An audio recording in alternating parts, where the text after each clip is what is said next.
अस्सलाम वालेकुम जी, welcome back to my channel. कैसे हैं आप सब? मेरे चैनल में आप सबको खुशामदीद और दुआ है कि सब बिल्कुल खैरियत से हों। तो जी सबसे पहले तो आप सबको मेरी तरफ से ईद की खुशियाँ बहुत बहुत मुबारक हों। आप सबको हज की मुबारक, ईद की मुबारक। तो काफ़ी दिनों से मेरा व्लॉग नहीं आया था ना, तो इसलिए फिर सारी मुबारकबाद मैं आज ही आपको दे रही हूँ। तो चलिए जी व्लॉग को शुरू करते हैं। तो ये मेरा ईद का व्लॉग है और ये ईद की सुबह है। तो अभी ना इस वक्त बच्चे नहा धो रहे थे, तो उन्होंने जाना था ईद की नमाज़ पढ़ने के लिए। तो मैं ना बस टेरेस में आई, मैंने कहा चलो ईद की सुबह देख के आते हैं बाहर कैसा मौसम है, क्योंकि पेशेंट गोई तो ये हुई हुई थी कि ईद वाले दिन बारिश होगी। तो मैंने कहा देख के आते हैं बादल हैं कि नहीं। तो बादल वगैरह तो कुछ नहीं थे, बस ना हल्की हल्की हवाई चल रही थी। मौसम वैसे सुबह के टाइम में तो काफ़ी अच्छा सुहाना ही होता है, तो वैसा ही मौसम था। और यहाँ पे ना मेरे ये मोतिये के फूल खिले हुए थे, मोतिया खिला हुआ था। तो मैं ना वही देख रही थी, मैंने कहा कितने वाइट वाइट छोटे छोटे फूल खिले हुए हैं, इतने अच्छे इतने प्यारे लग रहे थे ना। और इनमें से बड़ी अच्छी सी खुशबू भी आ रही थी। और गुलाब भी ना 2-3 खिले हुए थे, लेकिन अभी ना बिल्कुल छोटे छोटे से थे। तो बस ना मैं वही ये सारा सीन कैप्चर करके तो अंदर जा रही थी। अब तो मुर्तज़ा तो आ गया था शाल लेके, हनान भी तैयार हो गया था। तो ये दोनों जा रहे हैं नमाज़ पढ़ने के लिए। मैं इनको कह रही थी जल्दी कर लो, ये ना हो नमाज का टाइम गुजर जाए और आप दोनों यहाँ पे कंघी करते रह जाओ। तो अभी ना फ़िलहाल ना हनान ने बाल वगैरह नहीं कटवाए, क्योंकि कुर्बानी करनी है घर। तो फिर उसके बाद ही ना कुर्बानी के बाद ही ये कटिंग करवा के आएगा। अभी ये दोनों ना हनान और मुर्तज़ा, इनकी मैंने कटिंग नहीं करवाई।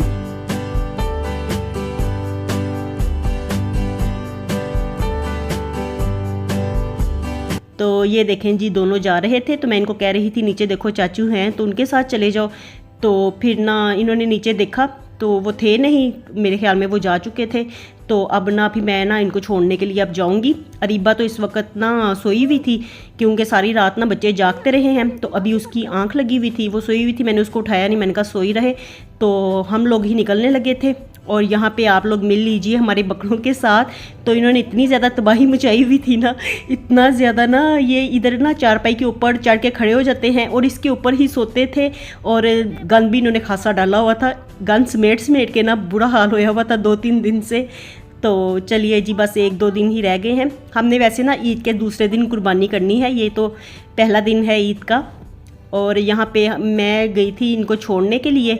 तो मैंने कहा चलो मैं गाड़ी में बैठ जाऊँगी, आप दोनों नमाज़ पढ़ के आ जाना। और इस दफ़ा ना मैंने मुर्तज़ा को भी कहा, मैंने कहा भाई के साथ तुम भी चलो आज। तो इसको भी ना फिर इसी तरह से आहिस्ता आहिस्ता आदत पड़ेगी। और अभी हम तो वैसे ही थे, बस बच्चों ने ही शहर वगैरह लिया था। और ये जो ईद होती है ना बड़ी ईद, इस पर ख़ुद तो तैयार, जो हाउसवाइफ होती हैं वो खुद तो तैयार वगैरह नहीं होती। जो गर्ल्स होती हैं, टीनेजर्स होती हैं, वो तो ज़ाहिर सी बात है उनके सारे अब शौक़ होते हैं। हम लोगों के शौक़ तो बस अब ऐसे ही ख़त्म हो गए हैं ईद के। तो मैं आपको वैसे ही नज़र आऊँगी। और इसके बाद ना ये मैं दिखा रही थी जी आपको अपना खाना आज का ईद का। तो ईद के दिन ना हम लोगों ने ये चिकन कढ़ाई ही बनाई थी, क्योंकि ना बस आज हम लोगों ने कुर्बानी नहीं की ना, तो कहीं से भी हमें तो गोश्त आया नहीं था। तो बस ना फिर हम लोग ना यही चिकन ही बना रहे थे। तो ऐसे ही होता है आपके, जिन्होंने कुर्बानी करनी होती है ना, तो फिर उनको कोई भेजता भी नहीं है। तो बस इसीलिए ना फिर काफ़ी देर ना बच्चे यही कहते रहे कि ना ब्रोस्ट मंगवा लेते हैं। मैंने कहा छोड़ो क्या ब्रोस्ट मंगवा के करना है, दिल भी नहीं चाहता। तो मैंने कहा घर में ही बनाते हैं। और वैसे तो ना जब हम लोग सब जॉइंट रहते थे ना, तो तब ना रौनकें बरकतें ही लहदा होती थी। तो मेरे ना ससुर कहा करते थे कि एक खाना पकाओ और एक ना जब पक के नीचे उतर जाए चूल्हे से तो दूसरा चढ़ा दो। तो हम लोग ना आज इतना ज़्यादा मिस कर रहे थे ना। वैसे जो बड़े लोग होते हैं ना, बड़ों की बरकतें ही लहदा होती हैं। तो अब तो आज ये फ़र्स्ट टाइम हुआ है कि ईद वाले दिन ना हम लोगों ने चिकन बनाया है, वरना हम लोगों के घर तो ईद पे इसी तरह गोश्त ही बनता है। सारा साल चाहे खाएं या ना खाएं, ईद वाले दिन तो लाजमी बनता ही है। तो खैर चलिए जी, फर्स्ट डे तो ईद का गुजर गया, बड़ा ही बोरिंग डे गुजरा। ना कुछ करने को दिल चाहा, ना कोई आया ना कोई गया कहीं पे, और ना बस इस तरह से बड़ा ही बोरिंग डे गुजरा। और उसके बाद ना ये अब दूसरे दिन का व्लॉग मैं आपके साथ शेयर कर रही हूँ। तो ये सेकंड डे है ईद का। तो यहाँ पे ना अब हम लोग ना कुर्बानी करवाने लगे थे। तो 9 बजे ही ना सुबह के वक्त में कसाई आ गए थे। मेरे दिल को इतना ज़्यादा कुछ हो रहा था ना, क्योंकि ये 2-3 दिन रहे हैं हमारे घर, और ना इतना ज़्यादा प्यार हो जाता है ना जानवरों के साथ। तो मेरी तो बड़ी ज़्यादा अटैचमेंट हो जाती है। जो भी घर में मैं जानवर वगैरह रखूँ ना, तो उनके साथ मुझे बड़ा प्यार हो जाता है। तो मैं बस उनको ना प्यार ही कर रही थी।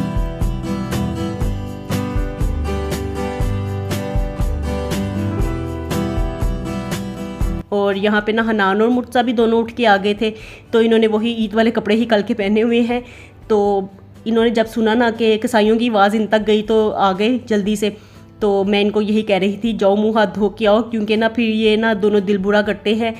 तो ये फिर रुक गए थे यहाँ पे कुर्बानी देखने के लिए ही, और मैं भी खड़ी थी इधर, इनके चाचू भी खड़े थे। तो बस हम लोग ही थे यहाँ पे ना कुर्बानी करवा रहे थे। और बकरे इतने ज़्यादा प्यारे थे ना, इतने शरीफ बकरे थे, उन्होंने ज़रा सा भी शोर नहीं किया, ज़रा सी भी कोई आवाज़ नहीं निकाली। तो अल्लाह ताला बस कुर्बानी को कबूल फरमाए। तो यहाँ घर में जो बकरे थे ना 2, उनमें से एक हमारा था और एक ना ये बच्चों के जो नीचे चाचू रहते हैं ना, एक उनका था। तो बस दोनों ही बकरे फिर हो गए थे हमारे घर में, कुर्बानी हो गई थी। अल्लाह ताला बस कबूल फरमाए, दिलों के हाल तो अल्लाह ताला ही जानते हैं। और अल्लाह ताला बस सबको कुर्बानी की तौफीक दे, आमीन।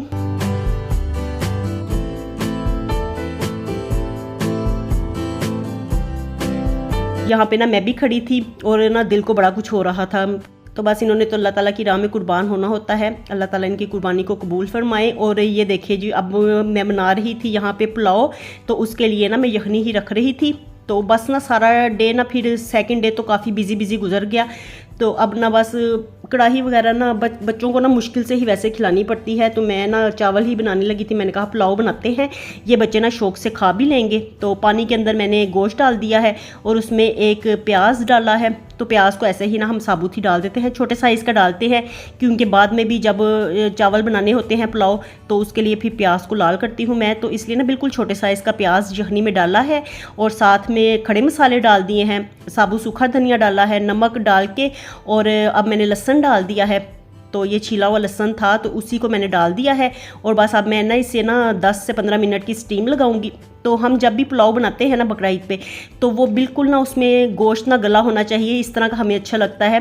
तो साबुत बोटियाँ नहीं खाई जाती, बच्चे भी ना फिर खाते नहीं हैं। तो मैंने कहा चलो इसको ना 10-12 मिनट की लगाते हैं। अभी कुर्बानी हुई है सुबह को, तो इतना ज़्यादा टाइम नहीं लगेगा गोश्त गलने में। तो बस मैंने ना यखनी रख दी थी और उसके बाद ना ये मसाला बॉक्स मैं देख रही थी, तो मसाले ना थोड़े से गिर ही जाते हैं इसमें से ना, यूज़ करते हुए ना ज़रा सा भी ये बॉक्स हिले ना तो फिर लाजमी ना मसाले बाहर गिर जाते हैं। तो मैं ना मसाले डालने से पहले ना इस बॉक्स को अच्छी तरह से साफ़ कर लिया करती हूँ। और ना हल्दी मेरे पास ना कितने दिनों से ख़त्म थी, तो मैं ना लास्ट डेज़ में ना हल्दी के बगैर ही खाना पकाई जा रही थी। तो अब ना कल जाके ना ईद से एक दिन पहले तो मैं सारे मसाले वगैरह लेके आई और अब ना वही मसाला बॉक्स ही फिल कर रही हूँ। कल तो ईद पे ये इस्तेमाल ही नहीं हुआ, तो बस जो भी मसाले थे वो मैंने डाल के तो चिकन बना लिया था। तो बस कल का डे ना बड़ा दिल बुरा सा था, तो ऐसे ना अफसुर्दा ही ईद गुजर गई। और अब ना आज चलो थोड़ी सी ना रौनक लग जाती है घर में, जब ईद का एहसास भी होता है कि जब गोश्त वगैरह बनाओ तो तभी लगता है कि ईद आई है घर में और ये सारी चीज़ें बन रही हैं। तो मैं ना इस वक्त बच्चों से ये भी कह रही थी चलो आज ना मैं वो साथ में कढ़ाई भी बना लेती हूँ। तो मेरी ना आज बर्थडे भी थी 30 जून को, और आप सब लोगों ने मुझे इतना प्यारा विश किया ना, इतना मुझे विश किया, तो मुझे ना इतनी ज़्यादा खुशी हो रही थी। और ना आप सब लोगों का बहुत बहुत शुक्रिया। अल्लाह ताला आप सबको जज़ाए खैर दे, जितना आप लोग मेरा दिल खुश करते हैं ना, तो इसकी जज़ा तो इंशाअल्लाह ताला आपको अल्लाह पाक ही देंगे। तो चलिए जी, यहाँ पे आप पुलाव तैयार कर लेते हैं। तो मैंने घी में ऑयल में डाला है जी ज़ीरा और बड़ी इलायची, दालचीनी डाली थी और एक ना तेज़पत्ता डाल दिया था। तो अब ना साथ ही मैं इसमें ना डाल दूँगी एक बड़े साइज़ का प्याज काट के, और प्याज को ना फ्राई कर लेंगे थोड़ा सा। मैं ना इसे कलर लाने तक फ्राई करती हूँ पुलाव में। तो बस वही डाल के ना तो जल्दी से फ्राई कर लेते हैं। और यहाँ पे ना बच्चे कह रहे थे हमने कोई नहीं बोटी वगैरह खानी, हम ना बोटी के बगैर ही खाली पुलाव खाएंगे। तो मैंने कहा चलो फिर साथ शोरबा बना लेते हैं, तो पुलाव के ऊपर ना सालन डाल के खा लेना। तो बस ना फिर वो माने नहीं। मैंने कहा चलो वैसे भी ना फैमिली होना तो फिर दिल चाहता है इंसान का कि कोई ज़्यादा डिशेस बनाएं, और जब ऐसे बच्चे हों और मैं अकेली खुद अपने लिए कितना बंदा तरद्दुद करे। तो बस अगर बच्चे मानते ना तो फिर मैं 1-2 खाने बना लेती, और इतना मेरा दिल चाह रहा था ना कलेजी खाने के लिए। तो हम लोग ना ईद वाले दिन ना कलेजी का ही नाश्ता करते थे। तो इस दफ़ा मैंने बनाई नहीं, अभी फ़िलहाल मैंने धो के इस वक्त रखी हुई थी। तो मैंने कहा चलो कल सुबह में ना नाश्ता कर लेंगे, फिर इसे मैं बना लूँगी। इस वक्त तो ये दोपहर शाम होने का टाइम हो गया था, तो मैंने कहा अब इस वक्त पका के क्या करनी है, सुबह के वक्त में बनाएंगे। तो धो के ना फिर मैंने उसे फ्रिज में रख दिया। और यहाँ पे जी प्याज हो गया था लाल, तो उसमें मैंने डाला है नमक और थोड़ा सा गरम मसाला और ना हल्की सी मैंने ना लाल मिर्च डाली थी। तो अगर सालन वगैरह हम ना शोरबा वगैरह बना लें ना साथ, तो फिर ना हम इसमें लाल मिर्च नहीं डालते, लेकिन आज ना बिल्कुल ऐसे ही पुलाव हमने खाना था, तो इसलिए ना मैंने इसमें हल्की सी लाल मिर्च डाल ली है, वरना ना हम इसे सिंपली ना गरम मसाले के साथ ही बनाते हैं। तो अब इसमें मैंने साथ में लहसन भी, थोड़ा सा लहसन अदरक की पेस्ट डाल दी थी। अदरक ना हम लोग काट के डाला करते थे, लेकिन बच्चों की वजह से ना अब मैं काट के नहीं डालती, तो इसी तरह से ना उससे ना पीस के डाल लेती हूँ। तो फिर बच्चों के मुंह में आता है ना, अदरक कड़वा लगता है उनको। तो अब इसमें मैंने गोश्त डाल के तो उसको अच्छी तरह से भुनाई उसकी कर ली थी। तो भुनाई करने से ना एक तो गोश्त में स्मेल भी चली जाती है, और दूसरा ना उसका जायका भी अच्छा हो जाता है। तो साथ ही मैंने डाले हैं इसमें चावल, और अब पानी इसमें मैंने मुनासिब ही डाला था, ज़्यादा नहीं डाला। मैंने कहा कहीं ऐसे ना हो मेरे से चावल नरम हो जाए, पप्पा चावल बन जाए, पुलाव बना रही हूँ मैं और वो भी नरम कर दूँ, तो इसलिए ना पानी आप देख ही रहे होंगे कि बड़ा कम मैंने डाला था।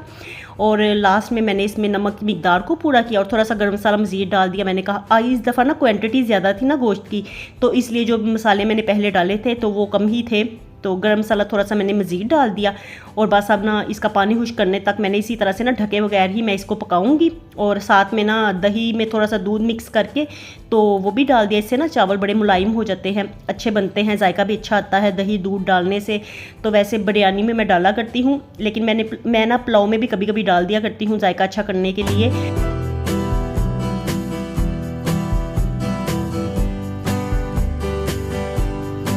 और देखिए जी, यहाँ पे पुलाव को दम आ गया था, तो बस मैंने हल्की सी इसकी भाप निकलने दी। और इस वक्त ना इतना दिल चाह रहा था ना, मैंने कहा चलो ये खाते हैं गरम गरम। और ये ना इस वक्त तकरीबन शाम का ही टाइम था, तो मैंने इसलिए चावल ज़्यादा बना लिए थे। मैंने कहा फिर रात में भी ना बच्चे यही खा लेंगे, तो बच्चों ने तो बस एक टाइम ही इस वक्त ही खाया। इसके बाद ना रात को मैंने ही दूसरी दफ़ा इसको खाया, क्योंकि बस ना मेरे बच्चों को ना ये अच्छा नहीं लगता ना गोश्त, तो वो फिर उनको मुश्किल से ही मुझे खिलाना पड़ता है। और यहाँ आप देख ही रहे होंगे कि मैंने ना बिल्कुल बोटियों को ना नरम कर दिया था, तो ऐसे घुली घुली बोटियाँ ना वैसी ही अच्छी लगती हैं। तो ज़रा भी सख्त नहीं रखते हम लोग, बकरा ईद का गोश्त इस तरह से ना नरम करके बनाते हैं। और पुलाव ना इतना मज़े का बना था ना, इतना शीरी वाला और यखनी का जायका, इतना फ्लेवर इतना ज़बरदस्त आ रहा था, तो बड़ा ज़्यादा मज़ा आया जी। तो चलिए जी, बस यहीं तक ही मैंने शूट किया। इसके बाद वही रेगुलर ही थी रूटीन, थोड़ी देर हम लोग टीवी वगैरह देखते रहे। बड़ी बोरिंग सी ईद गुजरी इस दफ़ा ना, ज़रा मज़ा नहीं आया। तो चलिए जी, मैंने व्लॉग भी इसलिए नहीं शेयर किया, मैंने कहा क्या शेयर करूं आपके साथ, कुछ है ही नहीं शेयर करने को। तो जितना भी मैंने फिर शूट किया, मैंने कहा चलो आज आपके साथ शेयर कर देती हूं। तो मिलते हैं नए व्लॉग में। खुश रहिए जी, आबाद रहिए, अपना बहुत सा ख्याल रखिएगा। अल्लाह हाफिज़।